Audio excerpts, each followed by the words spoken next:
One sentence summary. When a town fears bandits are going to raid them again, they hire samurai to protect them. I can't remember how many samurai they hire. Could you beat the villain? Could I protect a town from around 40 bandits with 6 allies? Yeah, if anything, 6 is way too many. Don't need them.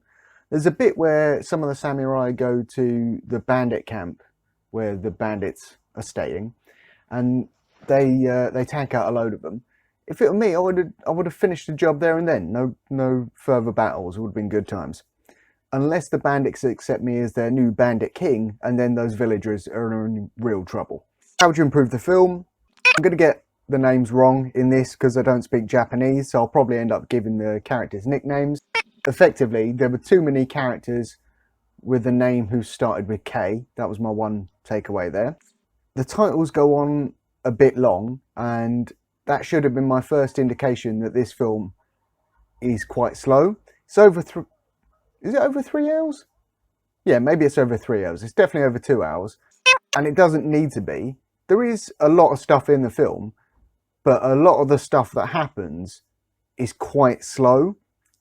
So I'm going to insert a clip momentarily that will just give you an example. And I know in this particular scene that it's kind of slow to build the tension, but how many times do we really need to cut away to the villagers watching? We don't need to cut away this many times.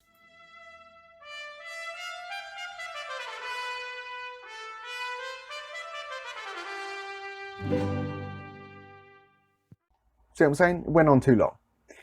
Why are the farmers so hysterical in this film? I know things look bad for them, but literally every time something happens, they start wailing and crying.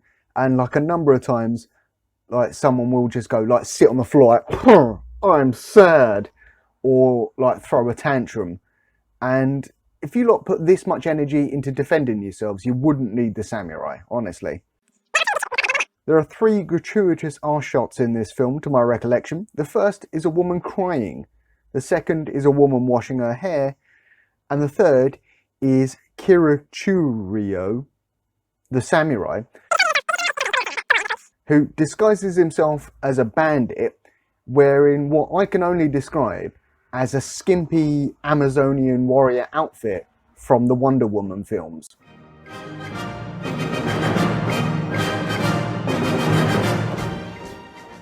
Yeah, so that's just not a practical look in battle, in my opinion.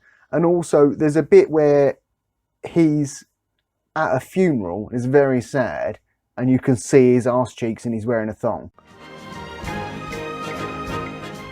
There are way too many wipe shots in this. So most of the transitions from scene to scene just go, and I know the film is called Seven Samurai, and I did the joke a minute ago, I can't remember how many samurai they own, or they hire, but to my understanding, these are actually 6 Ronin and 1 guy pretending to be a samurai or a Ronin. A Ronin being a samurai without a master. I read the Wikipedia page. I don't like the villagers. They've all got, just in general, but they've all got the same haircut, the blokes. We were born to suffer, it's our fate. I knew this film influenced Star Wars, but I didn't realise that it had influenced lines almost exactly the same word for word. Gizaku, maybe.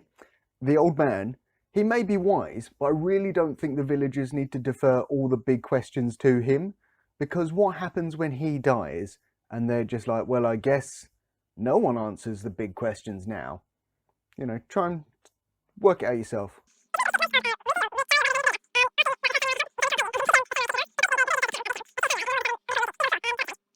How many samurai are walking through this town on this one street? Because it seems like every other dude is a samurai. The villagers, they go to the town and they seem to be staying in some sort of like lodgings. Who are the dudes there in their pants all the time, laughing at them, mocking the villagers because they're poor? And then why do they end up kind of reverse psychologying Kanbei into helping the villagers? Kirichiryo, man with big sword, he's going to be called from now on. He definitely seems to have some sort of personality disorder, because he goes from the strong silent type to moody to joking to downright annoying. And he gets more screen time than most of the other samurai, and he wasn't my favourite. But, you know, what can you do? He's even on the poster wearing his skimpy Amazonian outfit. He's a mess of contradictions, this guy. So it comes out that he's not really a samurai, he's a farmer's son pretending to be a samurai. Okay, fair enough. But he's like, well, you bloody samurai are all dicks.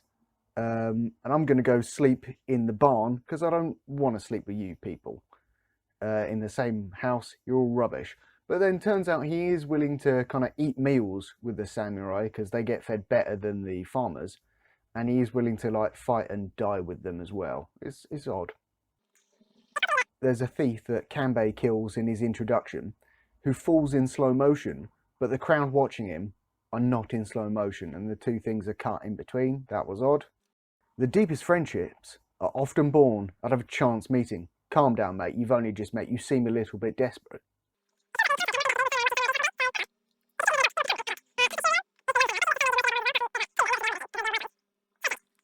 Shinzo, her dad is Manzo, and Manzo is a dick. So he worries that the samurai are going to come to town and be kind of warlords, effectively, and like rape and pillage and all that sort of stuff, worse than the bandits, it would seem. So he forcefully cuts his daughter's hair after chasing her around town with like a razor blade or a knife or something. None of the other villagers do anything to stop it. And then it doesn't even work as a disguise, because later in the film, someone's all like, yeah, Manzo, why don't you go home and see your daughter? I mean your son. So, great, you traumatise your daughter for no reason. The villagers are very strange. So, they basically sprint everywhere. So there was a bit where one of the villagers had beef with Manzo because he's cut his daughter's hair and he's not thinking about everyone else's daughters. So he's like, that bloody Manzo, I'm going to go have a word with him. And the guy's like, hi Manzo, I've got a beef with you. And then he just sits down all calmly. And there's a bit where Riki, I think his name is, comes back with the samurai and all the villagers are kind of hiding because they're a bit nervous about these hired mercenaries. So he's just like sprinting from one end of the town shouting, hey, where is everyone? Sprints to the other end of the town. Come and meet our guests. It's very strange. Like, just walk everywhere. You've got to walk fast, that's fine, but there you go. Man with sword, man with big sword, he catches a fish in the river and he doesn't kill it. He then sticks a stick down the fish's throat and then puts it on a spit and starts to cook it. That is an awful way for a fish to die. Riki, whatever his name is, the villager, throws a tantrum every time someone mentions a wife. A, grow up, mate. Everyone's got problems. B, the samurai are all like, I wonder what's wrong with him. So these villagers have hired you because their village has previously been raided by the bandits. Riki throws a tantrum every time someone mentions a wife. Also, you've been to his house and you know he hasn't got a wife there. Put the pieces together, guys. Honestly, I know you're not detectives, but come on. The old man is stubborn. We've seen no evidence of this. But okay, I guess there were conversations that were had off screen. And anyone who doesn't want to move out of the houses that can't be defended because they're kind of outside the village is an idiot. And there's like 3 houses, I think it was. And there's a bit where it's like, hey, everyone who lives outside the village, come with me. We're not going to defend their houses if they won't defend our houses. And so they break ranks. And then Kanbei, look, this is your one warning. All you do is just break ranks, get back in line, or I'm going to kill you. And they do. So I don't think those cowards who buckle under the pressure, you really want them helping you defend yourselves in a fight, because it feels like they might buckle under pressure again. Where did those children, the man with sword is messing around with, come from? Because it would have made more sense for me at the beginning if the villagers are all wailing, sitting on their knees in the middle of a muddy patch, town square. They're all wailing and they're all saying, but they weren't, they were just crying. And then later some children turned up and I was like, well, those are odd. The samurai come up with a plan to defend the village, which Kanbei seemed to be working on before he'd even seen the village, but that's okay. And we don't need to see them walk around the whole location, point to the map, and then explain what they're going to do there. And it ties into the length of the film. So I think the original US cut of this was 50 minutes shorter, which would still make it a very long film. But the kind of assembling the team and the planning the defenses and all that sort of thing, and there's a bit where like the villagers are farming, all those things could have been a montage. Katashiro, whatever his name was, the young dude, he asked Shino, disguised as a boy because she's got short hair, "Are you a boy or a girl?" First off, it's 2020, you can't ask questions like that anymore. And then he's like, "Well, if you're a boy, you should be bloody drilling with the rest of the men.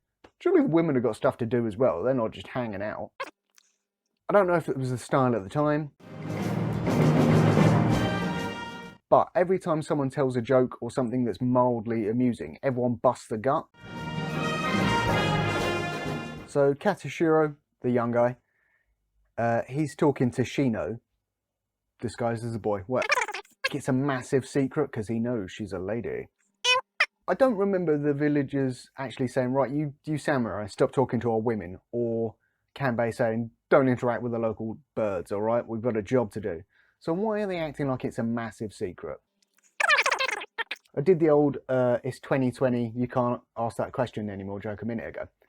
But there's a bit where one of the samurai, I can't remember who, because it wasn't the young dude, it wasn't the leader, and it wasn't the manic one, asks Riki, or says to Riki, "Yeah, it's good to talk sometimes. If you talk, your worries tend to disappear."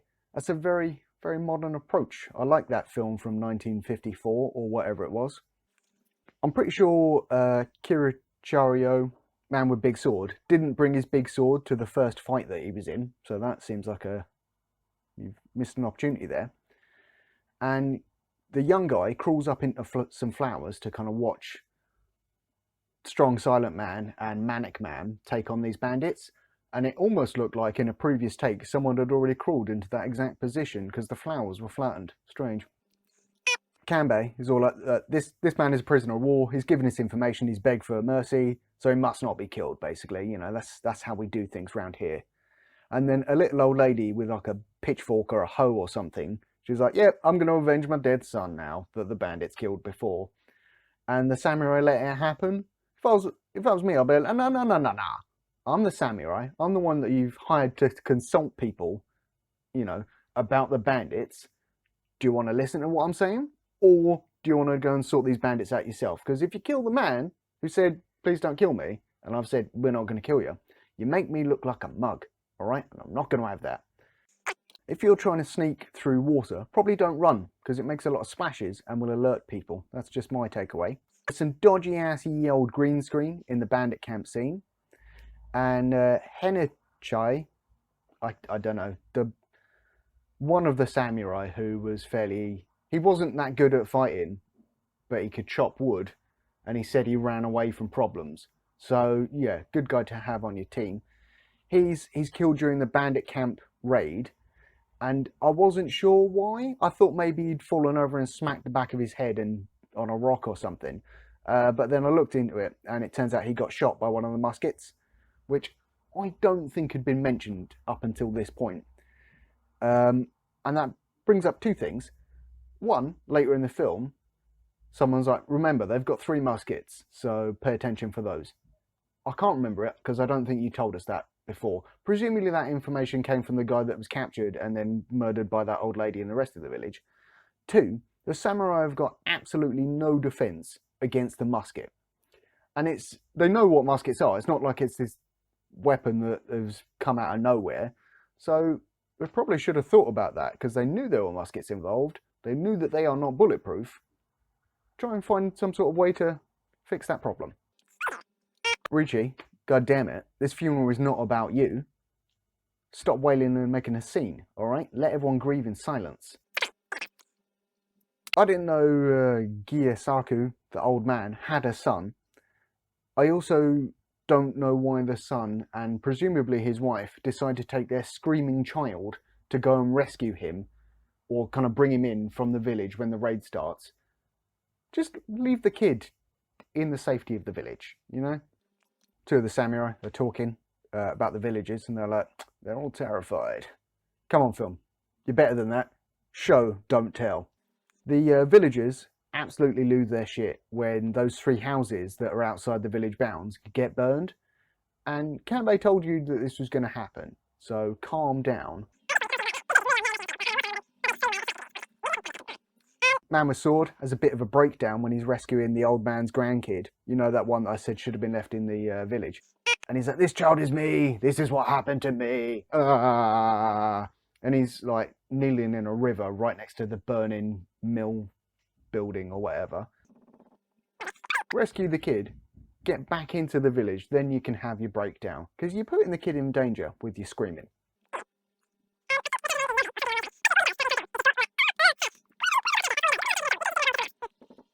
I'm worried about the guns, someone says.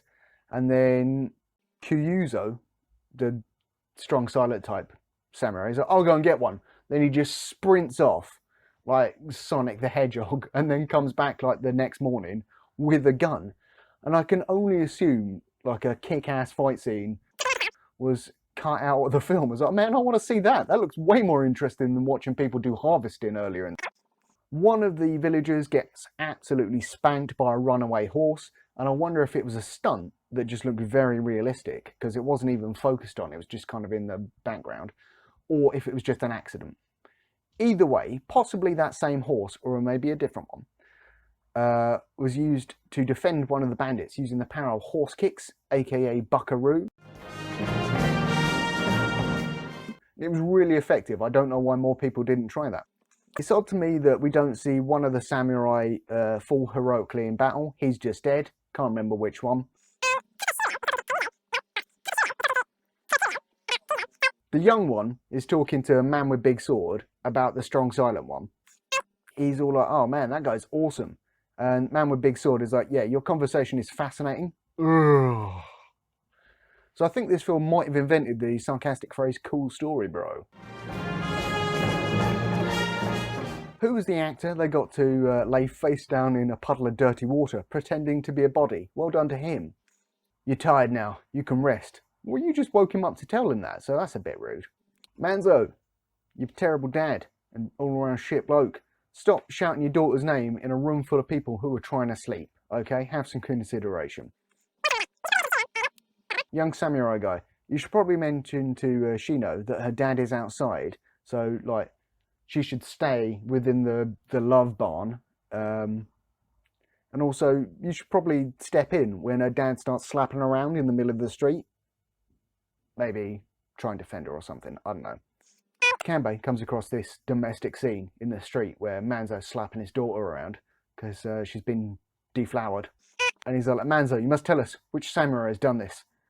I think we all know the situation because the young samurai is just standing in the corner going, oh no. So I think we can all tell what's going on here. Kanbei, he looks awesome. And, you know, he commands a lot of respect, but he misses more sword swings than he hits. I can't help but notice that during the film. There is way too much mud in that village.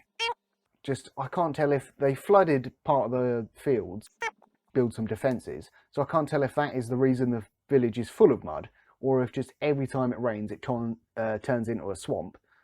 The point is, it's dangerous, right? Someone's just going to fall over and get hurt. Rating out 5 beers. The titles were good, if a bit long. It's kind of some drums, and it's like the Jaws theme. It's very ominous. Quite enjoyed it. There are lines like "we survived again" versus "we've lost again," which kind of highlight the futility of war. Yeah, that was nice, and it was a good film. There was an awful lot of it, much as there is an awful lot of this review that I'm going to have to chop out. So the moral of the story is 5 being worst, 1 being best. I will give this a 2. 2 beers out of 5.